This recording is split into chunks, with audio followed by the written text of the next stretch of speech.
there were enormous problems in urban America. We had a situation in the cities where we had real ghettos, tremendous poverty, racially, in New York you had Harlem, which was then really a ghetto, Bedford-Stuyvesant, where I had grown up in the 50s already, by the late 60s, had changed. You had the Dominicans and Puerto Ricans in another part of Manhattan, on the west side of Manhattan, way up. And we had this in every city in the country. When I went to, I did not know Lyndon Johnson when I went to work for him. I'd shaken his hand once. I went to the ranch. I was in the White House one night at a White House mess dinner he had for some of the people that were his advisors, Ken Galbraith, the whole host of others. And on the way, and he introduced me as a member of his staff. I knew I was going to be a member of his staff. And then on the way out, he said, come to the ranch tomorrow. I went down to the ranch. He was in the swimming pool. He was at one end of the pool. He said, come on in the water. I went in the water. He's 6'3", I'm 5'10". He was standing, I was treading water. And he started, and he said, we have a lot of things to do. I want a transportation bill. We need a Department of Transportation. The transportation system of this country is a mess, and if we don't do something about it, it's going to be terrible. And then he said, I want to prove that we can rebuild the cities of America, which turned out to be the Model Cities Bill. And then he said, and he started hitting my shoulder with every color. He said, whether somebody's black, yellow, green, purple, whatever, if they have the money, they ought to be able to live wherever they want to live. I want a fair housing bill.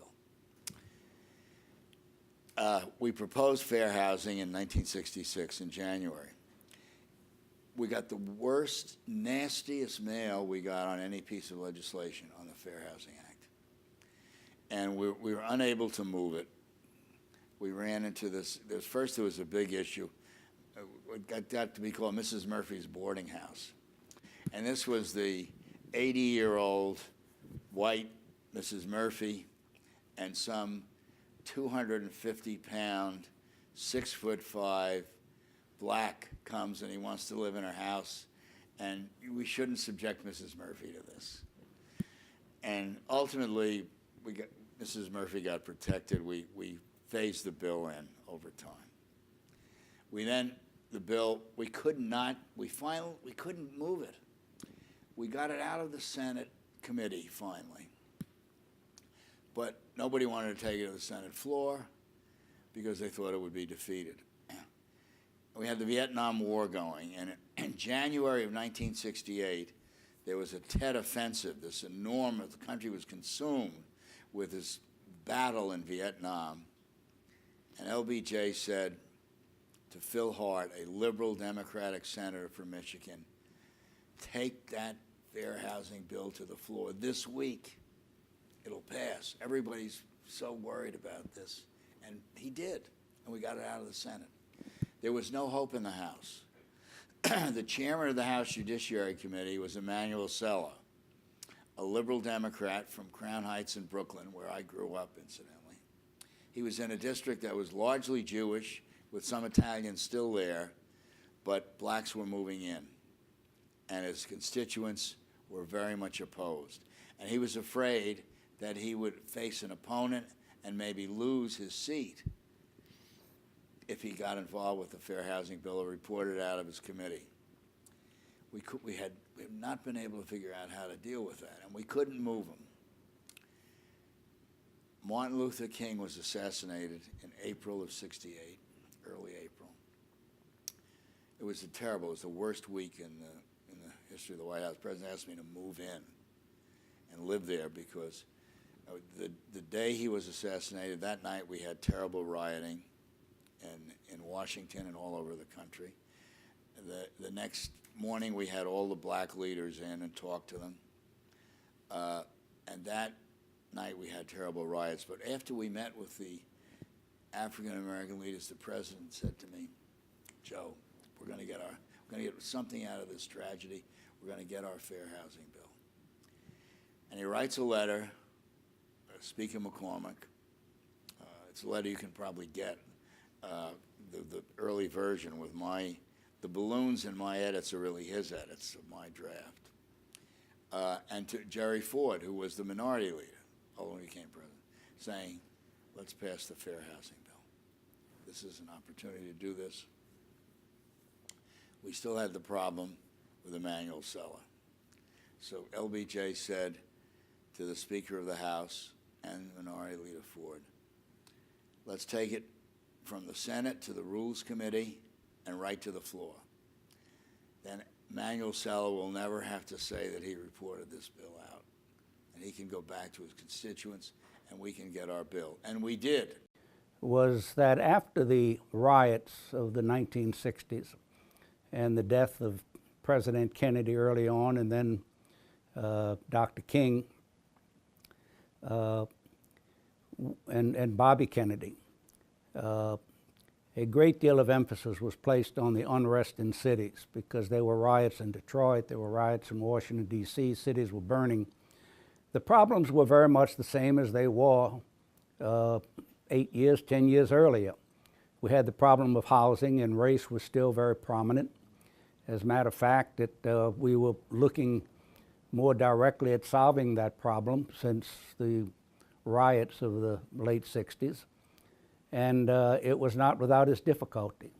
Race is still with us today, but then it was pretty much the forefront of virtually everything we were doing, not only in terms of housing, but in terms of governance of cities. But most cities were under financial stress for many reasons. There's some things that happen that have unintended consequences. The interstate highway system, for instance, which came under the Eisenhower administration, no question is a great improvement and serves this country well.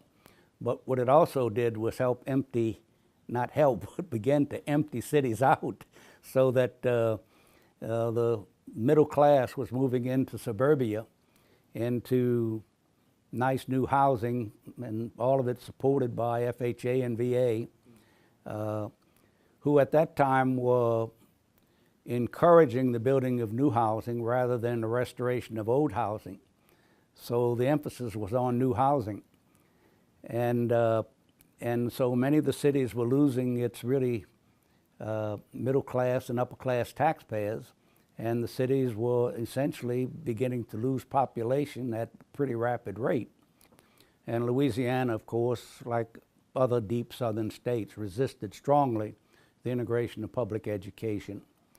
And I took the position that it was foolish to abandon public education, because we didn't want to invite Negroes into the system.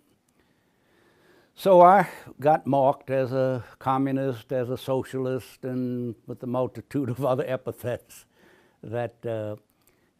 and I thought, frankly, that may have ended my political career. I'm not talking about being a hero. It's just that what you face at times. But as things worked out, it worked to my favor, because the world didn't collapse. It didn't come to an end, and there were no tragedies. We can argue or talk about voting rights, and we can talk about school rights and employment rights.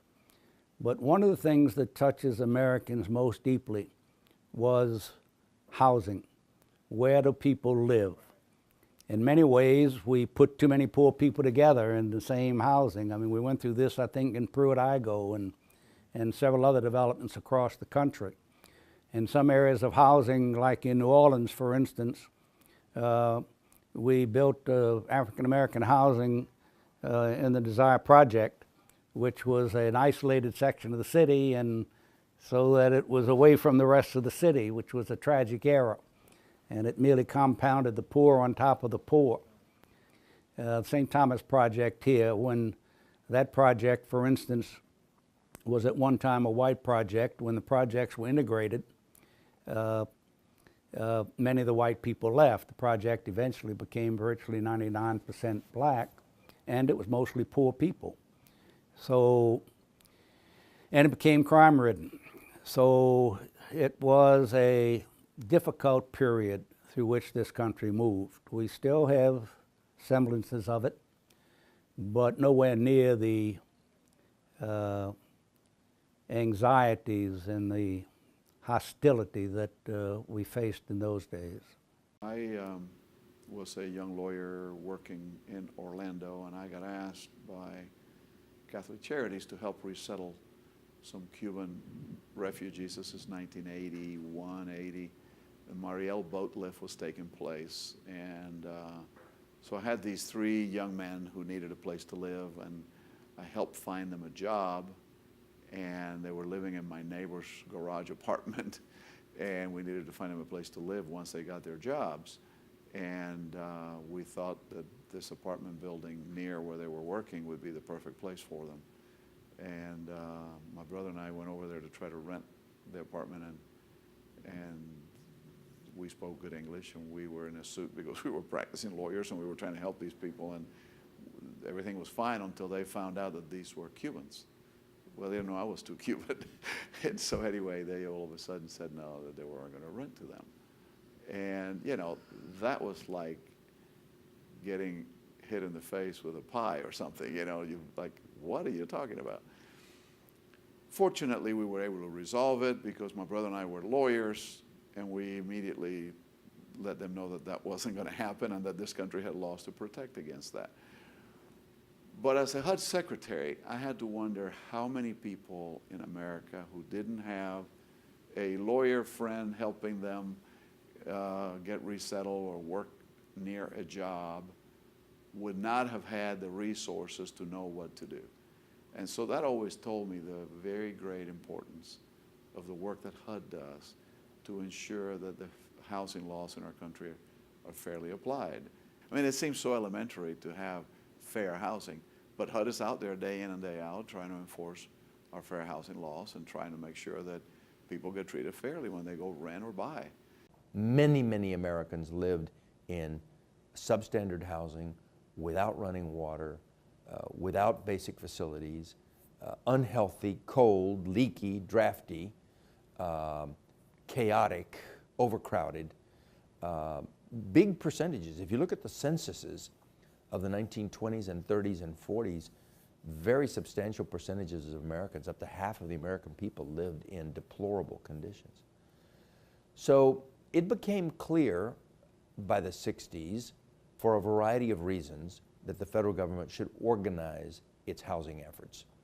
Add to that the riots of the early 1960s, the Watts riot in 1965, for example, and others that followed as the cities were burning.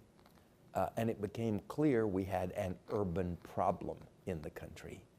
So it became really very clear to a progressive president like Lyndon Johnson that the federal government needed to create a focal point for thinking about the cities, thinking about civil rights, thinking about economic justice, thinking about concentrated poverty. All of these ended up having a focal point in places.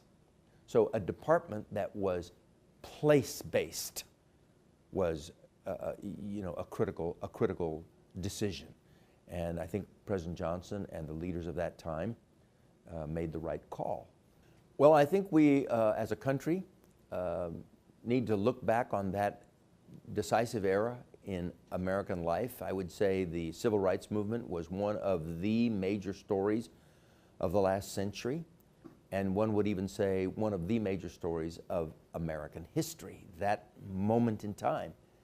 And I think we should be very proud that one physical manifestation, one legacy, one of the solutions that was offered in that critical moment of American history was the Department of Housing and Urban Development.